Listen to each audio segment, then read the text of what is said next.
Hi everyone, इस lecture में हम कुछ इंपॉर्टेंट कीबोर्ड शॉर्टकट्स को देखेंगे। जब आप एक्सेल में स्टैंडर्ड फॉर्मेटिंग या रेपिटेटिव काम करते हो तो शॉर्टकट्स आपकी एफिशिएंसी को इंक्रीज करते हैं और वो काम जल्दी भी हो जाता है। आपको बार बार कीबोर्ड और माउस पर स्विच करने की जरूरत नहीं है और ना ही माउस को मेन्यू में किसी पर्टिकुलर बटन पर ले जाने की जरूरत है। आपको बस कीबोर्ड पर कुछ बटन्स प्रेस करने हैं और आपका काम हो जाएगा। तो चलिए पहले कुछ बेसिक शॉर्टकट्स देखते हैं। तो सबसे पहले मूवमेंट्स एंड सिलेक्शन शॉर्टकट्स देखते हैं, जो कि नेविगेशनल शॉर्टकट्स होते हैं। तो आप अपनी सिलेक्टेड सेल्स को एक सेल से दूसरी सेल में मूव करना चाहते हैं तो आप एरो कीज का यूज करेंगे। अगर आप लेफ्ट जाना चाहते हैं तो लेफ्ट की प्रेस करेंगे, राइट जाना चाहते हैं तो राइट की। अगर आप एक कंटिन्यूस रेंज के एंड पर जाना चाहते हैं तो जैसे आप स्टूडेंट्स पर हैं और आप साइंस ग्रेड पर जाना चाहते हैं तो आप कंट्रोल की प्रेस करके राइट डायरेक्शन की प्रेस करेंगे।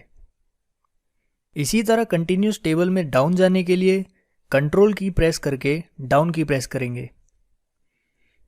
अगर आप एक स्क्रीन नीचे जाना चाहते हैं तो आप पेज डाउन बटन पर क्लिक करेंगे और पेज अप बटन प्रेस करके आप अपर पेज पर आ जाएंगे। अगर आप राइट में मूव करना चाहते हैं तो ऑल्ट और पेज डाउन दबाएंगे और लेफ्ट के लिए ऑल्ट और पेज अप। अगर आप सिलेक्टेड रो की फर्स्ट सेल पर जाना चाहते हैं तो होम बटन प्रेस करेंगे और अगर इस शीट की फर्स्ट सेल पर जाना चाहते हैं तो कंट्रोल और होम बटन दबाएंगे।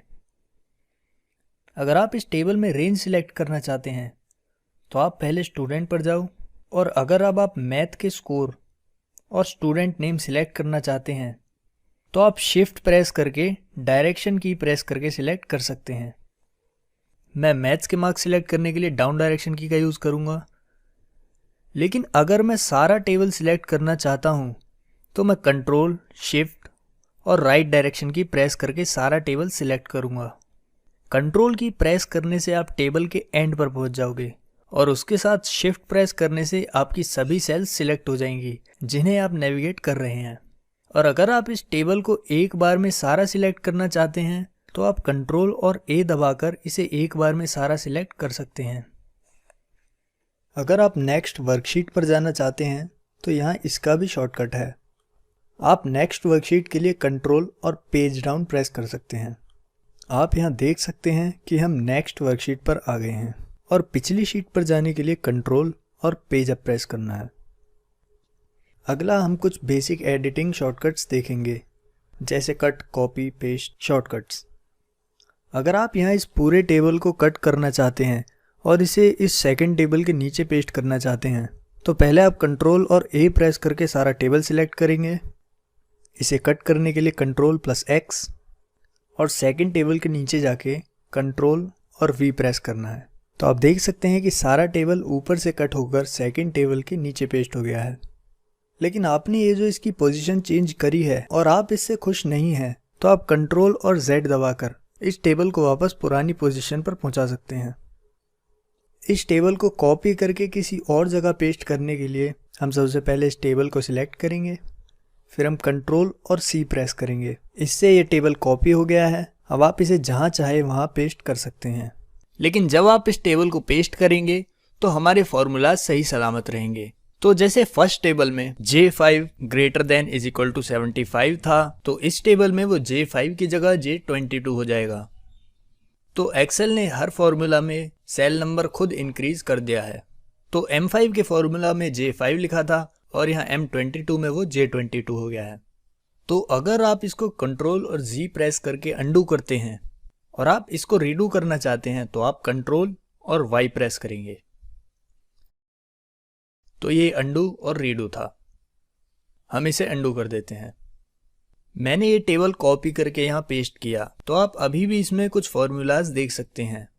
लेकिन अगर मैं सिर्फ सारे टेबल की वैल्यूज पेस्ट करना चाहूँ तो पेस्टिंग करते टाइम मुझे कुछ स्पेशल ऑप्शंस सिलेक्ट करने पड़ेंगे।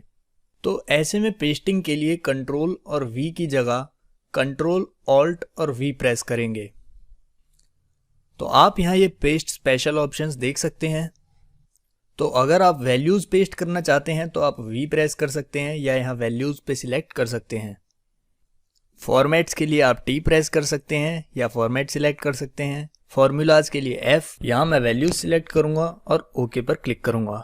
तो हम यहाँ नीचे जाकर देख सकते हैं कि यहाँ मैथ्स ग्रेड के नीचे पहले फॉर्मूलाज थे जो कि अब वैल्यूज़ के रूप में पेस्ट हुए हैं, और इसने यहाँ पर इस टेबल की फॉर्मेटिंग भी पेस्ट नहीं करी है, तो हमें इसको रिफॉर्मेट करना पड़ेगा। या अगर आपको फॉर्मेटिंग भी पेस्ट करनी है तो आपको पेस्टिंग करते टाइम फॉर्मेटिंग के ऑप्शन को भी सिलेक्ट करना होगा। मैं इसे क्लियर कर देता हूँ।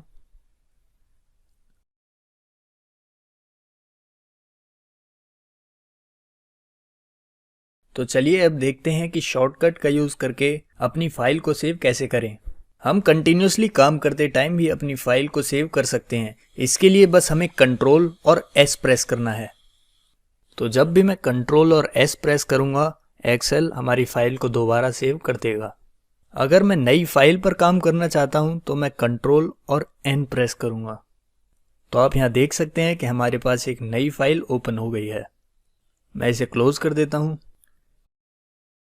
इस शीट को प्रिंट करने का शॉर्टकट है कंट्रोल प्लस पी। आप देख सकते हैं इससे यहाँ प्रिंट प्रीव्यू ओपन हो गया है। तो आप यहाँ से प्रिंटिंग ऑप्शन सिलेक्ट करके प्रिंट बटन पर क्लिक कर सकते हैं। इस शीट में कोई पर्टिकुलर वर्ड फाइंड करने के लिए आप फाइंड ऑप्शन का यूज कर सकते हैं। इसका शॉर्टकट है कंट्रोल प्लस एफ। अगर आप स्टूडेंट 1 सेल फाइंड करना चाहते हैं तो हम फाइंड नेक्स्ट पर क्लिक करेंगे और ये हमें स्टूडेंट 1 की अगली वैल्यूज तक लेता जाएगा। चलिए इसे क्लियर कर देते हैं। तो चलिए अब सेल एडिटिंग ऑप्शंस को देखते हैं। अगर मैं किसी सेल पर क्लिक करूं तो इससे वो सेल सिलेक्ट हो जाएगी, और अगर मैं इस सेल की वैल्यू को एडिट करना चाहूं तो मैं F2 प्रेस करूंगा। आप यहां देख सकते हैं कि अब आप इस सेल की वैल्यू को चेंज कर सकते हैं। अगर मैं किसी भी सेल में स्पेल चेक करना चाहता हूं तो उस सेल पर टैप करके मैं F7 प्रेस करूंगा। इससे ये उस सेल की स्पेलिंग को चेक करेगा, और अगर वहां गलत स्पेलिंग होगी तो ये उसे हाईलाइट कर देगा। तो अगर एग्जाम्पल के लिए मैं यहाँ स्टूडेंट लिखता हूँ तो यहाँ स्पेलिंग चेक करने के लिए मैं F7 प्रेस करूंगा। तो आप यहाँ देख सकते हैं कि एक्सेल हमें सजेस्ट कर रहा है कि यहाँ स्टूडेंट होना चाहिए। चेंज पर क्लिक करके यस पर क्लिक करना है। इसे क्लोज करते हैं और आप यहाँ देख सकते हैं कि ये करेक्ट होके स्टूडेंट हो गया है। अगला, अगर मैं शीट में सभी फॉर्मूलाज देखना चाहता हूँ तो इसका भी एक शॉर्टकट है। इसके लिए हमें कंट्रोल और टिल्डे बटन प्रेस करना है। टिल्डे बटन एस्केप की के नीचे होता है।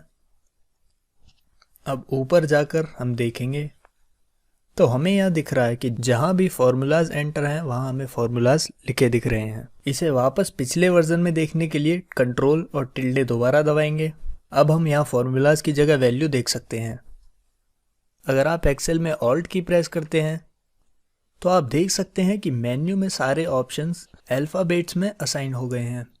तो उस अल्फ़ाबेट को प्रेस करने से आप उस मेन्यू के पर्टिकुलर आइटम पर चले जाएंगे। तो जैसे हमारे H प्रेस करने पर ये हमें होम मेन्यू में ले जाता है। तो ये सारे ऑप्शंस को शॉर्टकट्स की फॉर्म में ओपन कर देता है, और जिस भी ऑप्शन को आप सबसे ज़्यादा यूज़ करते हो आप उसका शॉर्टकट याद रख सकते हैं।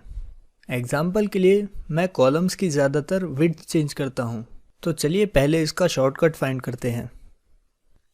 मैंने होम मेन्यू में जाने के लिए पहले ही ऑल्ट और H प्रेस कर दिया है। होम मेन्यू के अंदर मैं अब फॉर्मेट ऑप्शन पर जाना चाहता हूं जो कि O से हाईलाइट है।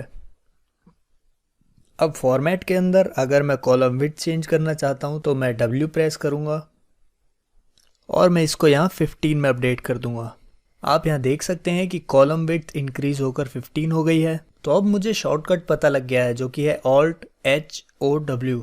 तो जब भी मैं किसी कॉलम की विड्थ इंक्रीज करना चाहूँगा तो मैं ये शॉर्टकट यूज़ करूँगा ऑल्ट HOW। तो चलिए साइंस और इंग्लिश कॉलम की विड्थ चेंज करते हैं। पहले इन्हें सेलेक्ट करके मैं ऑल्ट HOW दबाऊंगा। अब यहाँ से इस विड्थ को 15 कर दूंगा। तो आप यहाँ देख सकते हैं कि मैंने कितनी जल्दी कॉलम विड्थ को चेंज कर दिया। तो इस तरह आप बाकी शॉर्टकट्स भी फाइंड आउट कर सकते हैं, और जो शॉर्टकट आप ज़्यादा यूज़ करते हैं आप उसे याद भी रख सकते हैं। तो चलिए मैं आपको कॉमनली यूज होने वाले शॉर्टकट्स दिखा देता हूँ। पहले फॉर्मेटिंग शॉर्टकट्स देखते हैं। अगर आप इन 3 सेल्स को इटैलिसाइज करना चाहते हैं तो आप ऑल्ट फिर H टैप करेंगे और फिर 2 प्रेस करेंगे, क्योंकि यहाँ इटैलिक वाला I 2 से हाईलाइटेड है। तो आप यहाँ देख सकते हैं कि ये तीनों इटैलिसाइज्ड हो गए हैं।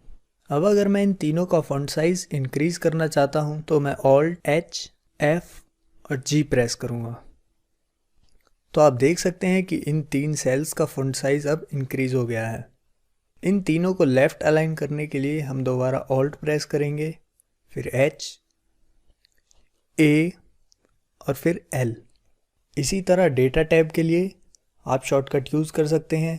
आप प्रेस करेंगे ऑल्ट, डेटा के लिए आप यहाँ देख सकते हैं A है तो A प्रेस करेंगे। फ़िल्टर अप्लाई करने के लिए T प्रेस करेंगे तो आप यहाँ देख सकते हैं कि फ़िल्टर अप्लाई हो गया है। इस शीट में हमने पहले ही ग्रिड लाइंस को रिमूव कर दिया है, लेकिन अगर आप ग्रिड लाइंस को देखना चाहते हैं तो ऑल्ट प्रेस करके व्यू के लिए W, फिर V और ग्रिड लाइंस के लिए G। तो आप देख सकते हैं कि ग्रिड लाइंस दोबारा आ गई हैं। अगर आप इन्हें रिमूव करना चाहते हैं तो आप दोबारा ऑल्ट W, V फिर G प्रेस करेंगे तो आप देख सकते हैं कि ग्रिड लाइंस वापस चली गई। अब अगर आप पेन्स को फ्रीज करना चाहते हैं, हमने पहले भी फ्रीजिंग पेन्स के बारे में डिस्कस किया था। अगर मैं J5 सेल के ऊपर और लेफ्ट की पेन फ्रीज करना चाहता हूं तो इस सेल को सिलेक्ट करके ऑल्ट W, F फिर दोबारा F प्रेस करना है तो आप देख सकते हैं कि 5th रो के ऊपर की रो और J कॉलम के लेफ्ट वाला कॉलम ये दोनों फ्रीज हो गए हैं। इसी तरह आप बाकी शॉर्टकट्स को खुद ट्राई करके देखिएगा। इस लेक्चर में बस इतना ही। थैंक्स।